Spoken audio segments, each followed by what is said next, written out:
आपल्या शिवमुंबई रेसिपीमध्ये तुम्हा सर्वांचे मनापासून स्वागत. उन्हाळा सुरू झाला की आपल्याला वेध लागतात ते म्हणजे वर्षभराच्या साठवणीच्या वाळवण्यांचे.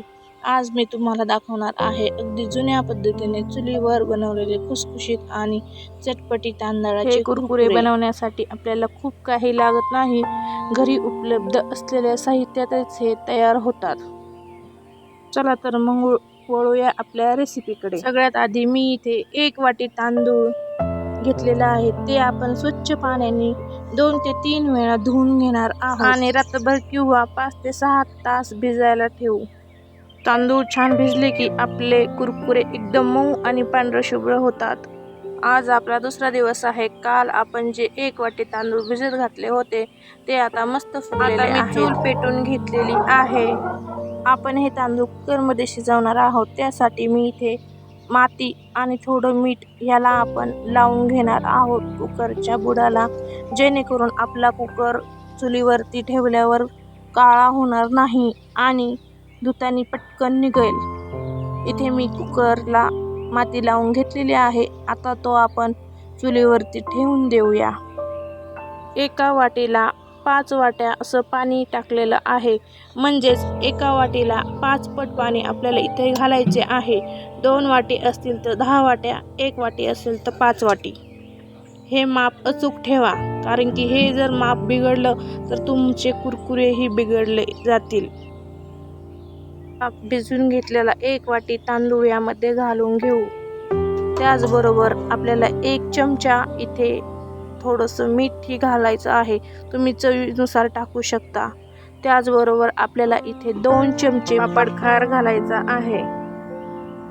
पापड खार घातल्यामुळे आपले कुरकुरे तळल्यावर छान पोकळ आणि खुसखुशीत होतात, अजिबात कडक होत नाहीत. आता आपण याच्या 5 ते 6 शिट्ट्या काढून घेणार आहोत. त्याने काय होईल, आपला जो तांदूळ आहे तो छान पद्धतीने शिजेल. हे बघा, आपलं तांदूळ मस्त असं शिजलेलं आहे. आता आपण त्याला थोडंसं हटवून घेणार आहोत, म्हणजेच काय होईल जे तांदळाचे दाणे निम्मे शिजलेले आहेत तेही यामध्ये शिजून जातील. पण शक्यतो तांदूळाचे थोडे थोडे दाणे राहिले तर ते कुरकुऱ्यामध्ये अगदी मस्त आणि चविष्ट लागतात. या पद्धतीने हे मिश्रण आपल्याला तयार करायचं आहे. आपलं हे एकदम परफेक्ट असं मिश्रण तयार झालेलं आहे. हे बघा, आपलं मिश्रण अगदी परफेक्ट इथे झालेलं आहे. आता हे आपण थोडं थंड होऊन देणार आहोत. आता हे मिश्रण आपण एका बाउलमध्ये काढून घेणार आहोत. ते अगदी थोडंसं थंड झाल्याच्या नंतरच आपल्याला कुरकुरे काढायचे आहेत. एका बाउलमध्ये आपण हे काढून घेऊया थोडं थोडं. आता हे कुरकुरे पाडण्यासाठी मी इथे एक दुधाची रिकामी पिशवी स्वच्छ धुवून घेतलेली आहे. आपल्याकडे सोऱ्या नसेल तर ही पिशवी वापरून आपण अगदी हॉटेलसारखे कुरकुरे घरच्या घरी पाडू शकतो. चला तर मग हे मिश्रण तयार. आता इथे मी एक ग्लास घेतलेला आहे आणि त्यावरून मी ही पिशवी अशी आपल्याला घालून घ्यायची आहे आणि त्यामध्ये आता आपल्याला हे मिश्रण टाकायचं आहे. बघा, मिश्रण पिशवीत भरताना ते जास्त गरम नसावं, थोडं कोमट असतानाच भरायचं आहे. आता आपलं इथं मिश्रण आपण मस्त व्यवस्थित भरून घेऊया आणि नंतर पिशवीचं एक टोक आपण कात्रीने हव्या त्या आकारात कापून घ्यायचं आहे. तुम्हाला जाड कुरकुरे हवे असतील तर मोठं छिद्र पाडा आणि बारीक हवे असेल तर छोटं टोक कापून घ्यायचं आहे.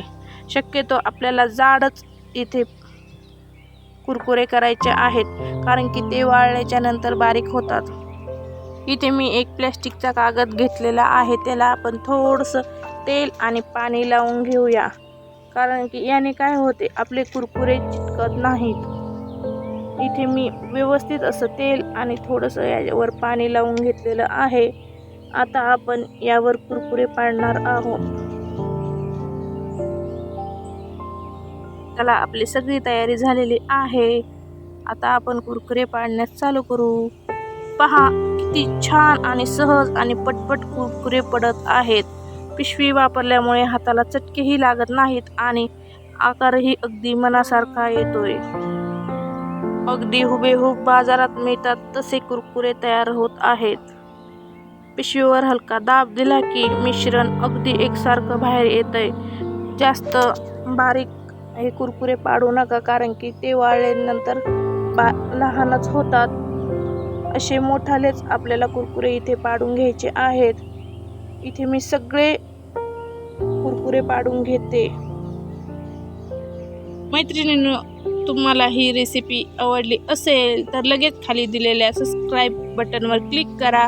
अशाच पारंपरिक आणि सोप्या गावरान रेसिपीज मी तुमच्यासाठी घेऊन येत असते, त्यामुळे बेल आयकॉन सुद्धा नक्की दाबा. हे बघा, आपले सगळे कुरकुरे पाडून तयार आहेत. 1 वाटी तांदळाच्या पिठात कितीतरी कुरकुरे तयार झालेत. आता हे आपल्याला कडकडीत उन्हात 2 ते 3 दिवस वाळवून घ्यायचे आहेत. जितके छान वाळतील तितके ते वर्षभर टिकतील आणि तळल्यावर छान फुगतील. 2 दिवसाच्या कडक उन्हात आपले कुरकुरे आता मस्त वाळले आहेत. तुम्ही बघू शकता, हे अजिबात तुटलेले नाहीत आणि एकदम कडक झालेत. आता वेळ आहे ही तळून बघायची. चला तर मग आता आपण हे कुरकुरे तळून बघूया. आपले कुरकुरे आपल्याला आता मस्त असे छान थोडे थोडे लांबट असे तोडून घ्यायचे आहेत. पहा मी किती मस्त असे आपले कुरकुरे तयार झालेले आहेत. मी अशा या आकाराचे आपले कुरकुरे तोडून घेत आहे. आपले कुरकुरे आता एकदम तयार आहेत. बघा, मी तुम्हाला कसे तोडून दाखवत आहे. कुरकुरे व्यवस्थित वाळले की ते हाताने असे सहज तुटतात. हे बघा, आतून एकदम पोकळ आणि हलके झाले. असे व्यवस्थित वाळलेले कुरकुरे तुम्ही वर्षभर हवाबंद डब्यात साठवून ठेवू शकता. ते अजिबात खराब होणार नाहीत. आता आपण गरम तेलामध्ये तळून पाहूया की हे किती फुगतात. मी इथे चूल पेटून मस्त असं कडकडीत गरम तेल केलेलं आहे. त्यामध्ये हे कुरकुरे टाकून पाहूया. पहा किती छान असे आपले कुरकुरे छान तळले गेलेले आहेत. तेलात टाकताच कुरकुरे कसे दुप्पट टिप्पट फुगून वर आले आहेत. रंगही बघा किती पांढरशुभ्र आलाय. तांदूळ व्यवस्थित चुलीवर शिजल्यामुळे हे कुरकुरे तेलात पडताच छान पोकळ होतात. अजिबात तेलकट होत नाहीत आणि तोंडात टाकताच विरघळतील इतके मऊ आणि खुसखुशीत झाले आहेत. लहान मुलाला तर हे खूप आवडतात. कुरकुरे तळून झाले की ते गरम असतानाच त्यावर थोडं लाल तिखट आणि चाट मसाला भुरभुरा, यामुळे याची चव अगदी आपण विकत आणतो तशी चटपटी लागते. पण आता इथे मी माझं छोटं बाळ असल्यामुळे मी यावर मसाला व चाट मसाला टाकणार नाहीये. मी तसेच ठेवलेले आहेत. तर मित्रमैत्रिणींनो, कशी वाटली तुम्हाला ही चुलीवरच्या कुरकुऱ्यांची रेसिपी? अगदी कमी साहित्यात आणि सोप्या पद्धतीने आपण हे वाळवण तयार केलंय. तुम्ही सुद्धा या उन्हाळ्यात ही रेसिपी नक्की करून पहा आणि तुमचे कुरकुरे कसे झाले आहेत हे मला कमेंटमध्ये नक्की सांगा. व्हिडिओ आवडला असेल तर लाईक करा, शेअर करा आणि आपल्या चॅनलला सबस्क्राईब करायला विसरू नका. पुन्हा भेटूया अशाच एका गावरान रेसिपीसोबत. तोपर्यंत धन्यवाद.